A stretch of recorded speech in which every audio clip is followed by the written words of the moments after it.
folks, how you doing? Time for coffee and a catch up. It's been a while. I've been busy working in the garden. I've got a wee lane that runs round behind the garden and around the neighbouring property, and it comes out at the front there, and it's part of my property, so I have the duty or responsibility to maintain it. So I've been cutting back the hedges and trying to keep the access open, so feeling a wee bit stiff today. Anyhow, I said in the last video that I was going to try and keep the channel ticking over, keep it moving along. We're in week 8 of the lockdown, so still haven't been out, and no new footage to share with you. But what I've done is I've pulled out some old images from the part of my career that involved field work, if I can put it loosely. And I've got a few images here, so what I'm going to do is I'm going to try and compress 30 years of field experience or overseas travel into 3 minutes. So I've got a few photographs that I'm going to show you here.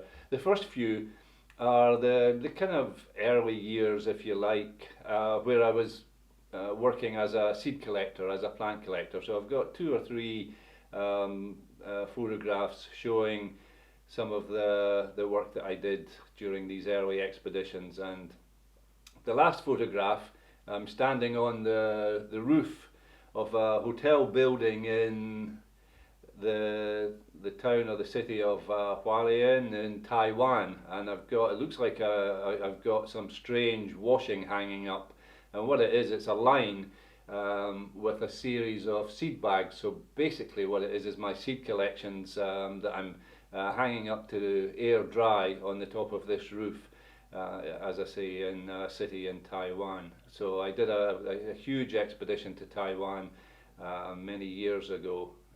When was it? I suppose it would be about 1991 or something like that. So it was a while back. And it was an expedition of 2 halves. I did a big circuit round the mountains in the north, and then I stopped off in this hotel and was able to process and dry a lot of my collections, package them up, and then ship them back to the UK. And then I went off on the second part of the expedition, which was away down into the south, the subtropical parts. So that's the first wee clip, so let me run that for you.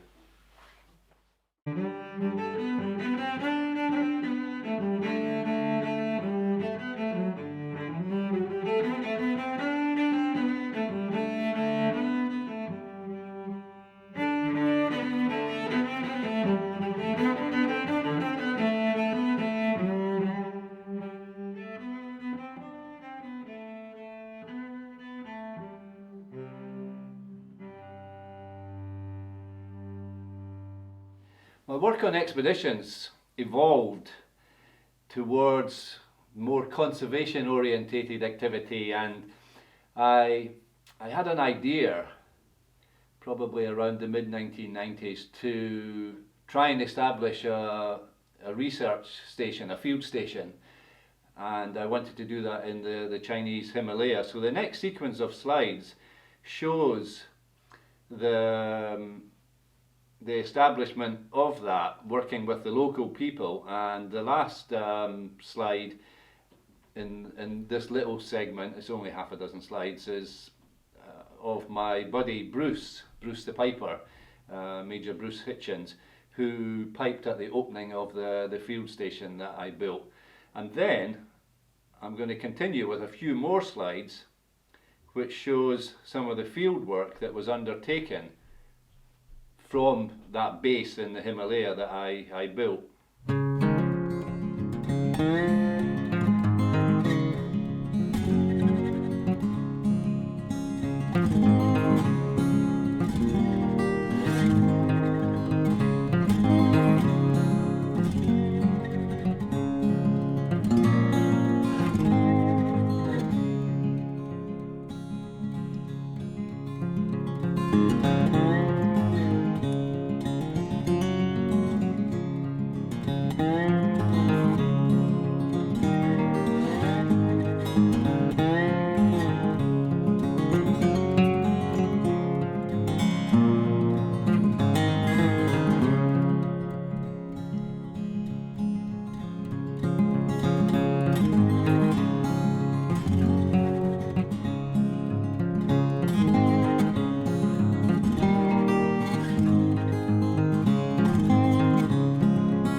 I spent about 12 years living and working at the station. I wasn't based there full time, but an average year I was spending between 6 and 8 months there. And a lot of that time was spent alone, travelling around doing my field work and so on. But Bruce was a regular visitor, and Bruce and I explored a lot of the lower slopes of the mountain and the mid-reaches by using the river systems to gain access through the dense forests. So I've got a few slides that show some of the adventures that Bruce and I got up to.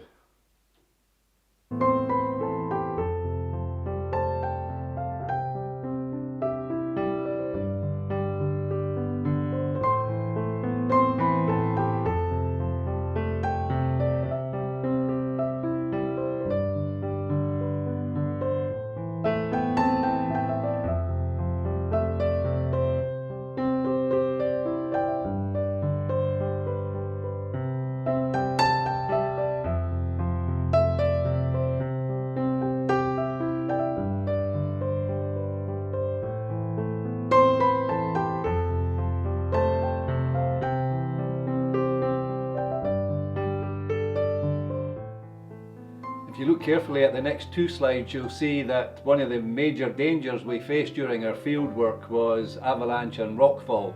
If you look at the big boulder in the second photograph, look to the right of that and you'll see a tract of woodland that's been destroyed as that boulder came down from the high ground above like a bowling ball, wiping out all the trees and ending up just about 200 metres away from a camp that Bruce and I had set up.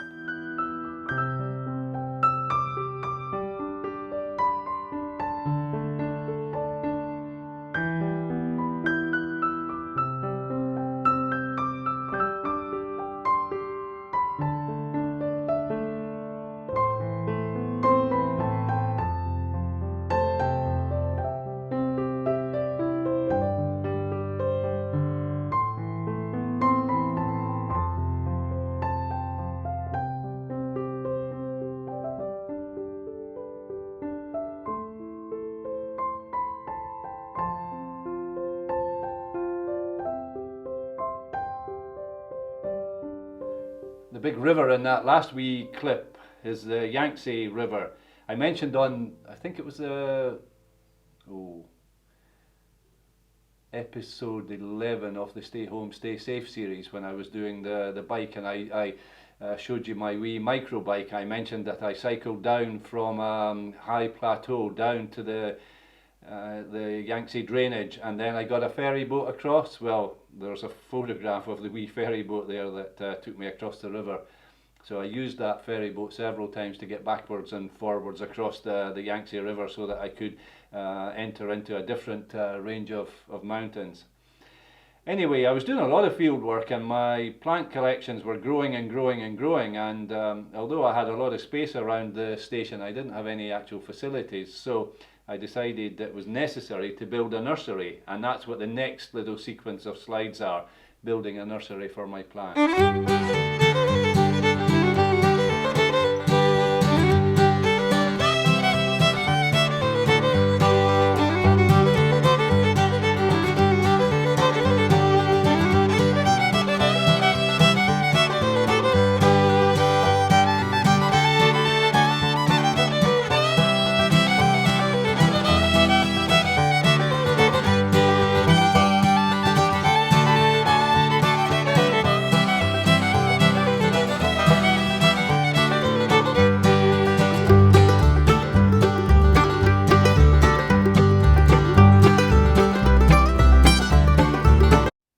The last photograph in that wee segment is me standing beside a concrete fence post.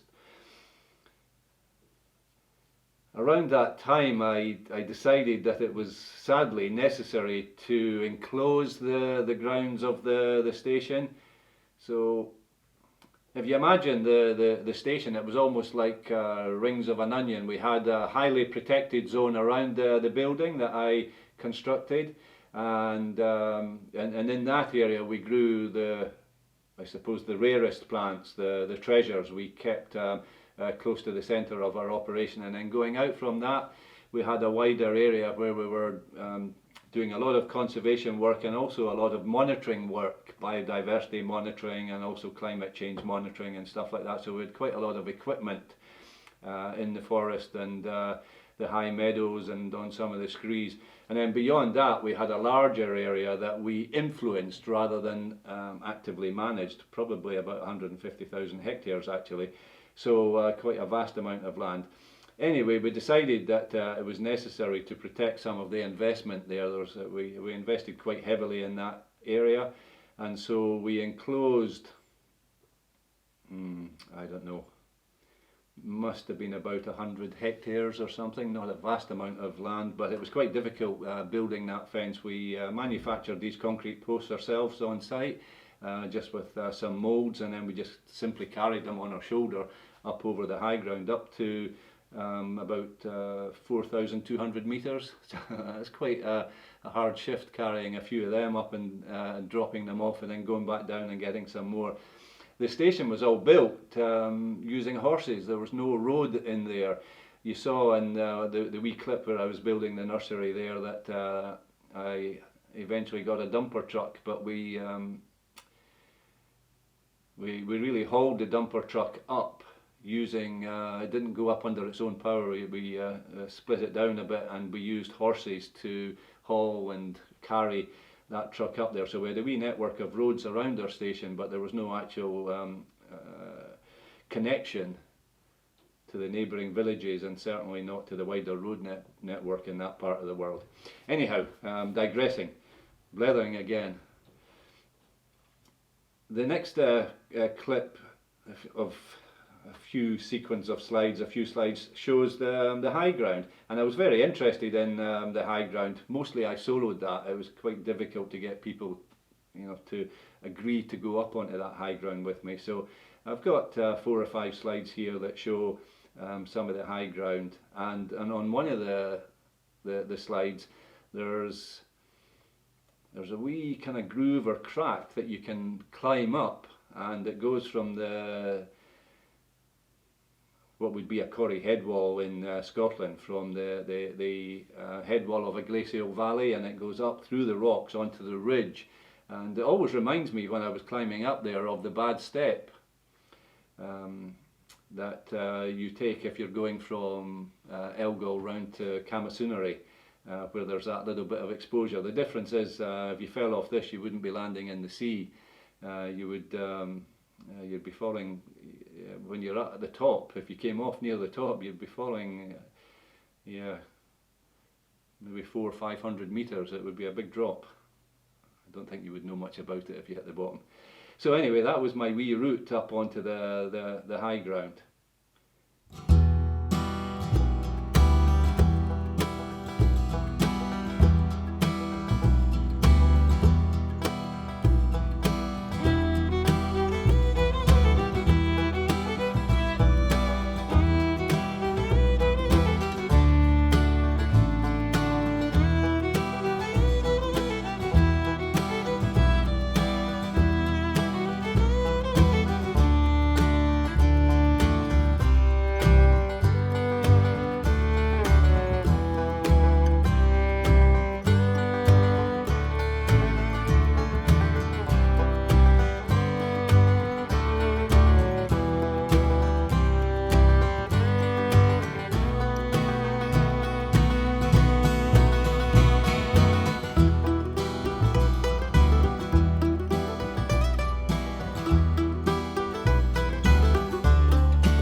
Couple of slides show you that I continued liaising with the local people, continued my exploration, and I found some really interesting plants.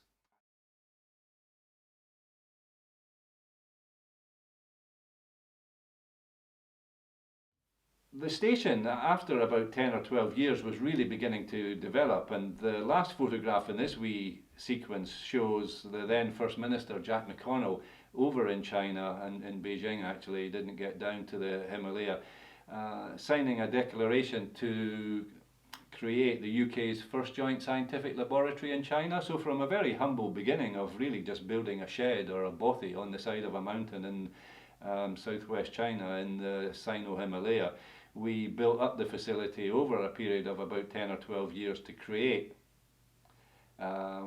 what is now a well-established joint scientific laboratory, and it's still operated and run between the Scottish Government and the Chinese Academy of Sciences.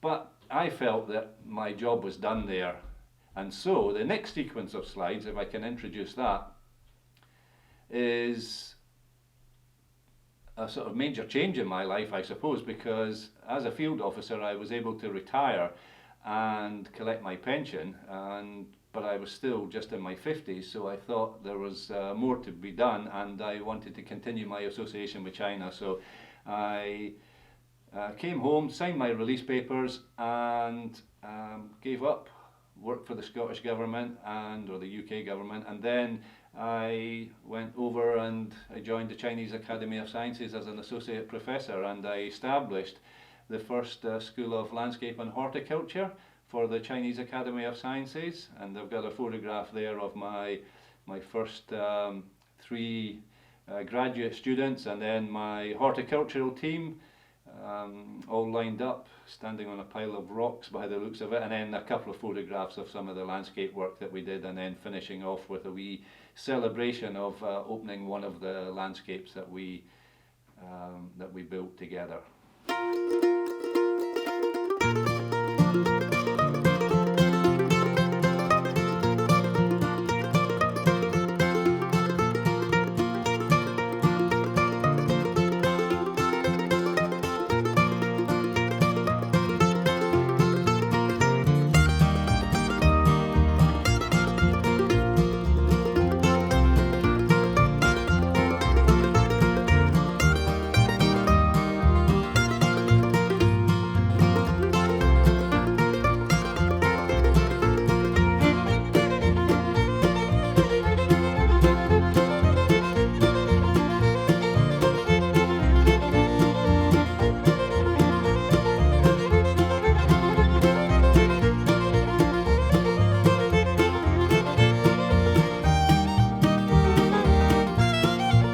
So I served for a few years with the Chinese Academy of Sciences, but I was missing Scotland and I wanted to get home. So I decided it was time to make changes yet again. So I resigned my professorship with the Academy, but I decided to maintain some contact. So I relocated back to Scotland and then established how can I describe it? A consultancy arrangement with a private botanic garden in northeast China in Liaoning province. And the next few slides show the lady, a young lady that I've been working with for over many years, but we've been working together on the development of this botanic garden, this private landscape in northeast China. And that really brings to a close my 30 years working in the landscape industry in China. So the last couple of slides just show the landscape that we've created.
So that's it, folks. Just a wee video to keep in touch. Hope you enjoy the old photographs that I dug out for you.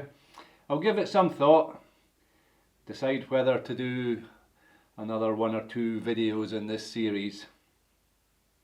But in the meantime, stay safe and keep our fingers crossed that we can safely get out of the lockdown and get back to the hills. Get some filming done, some adventures to share. So, bye for now, folks.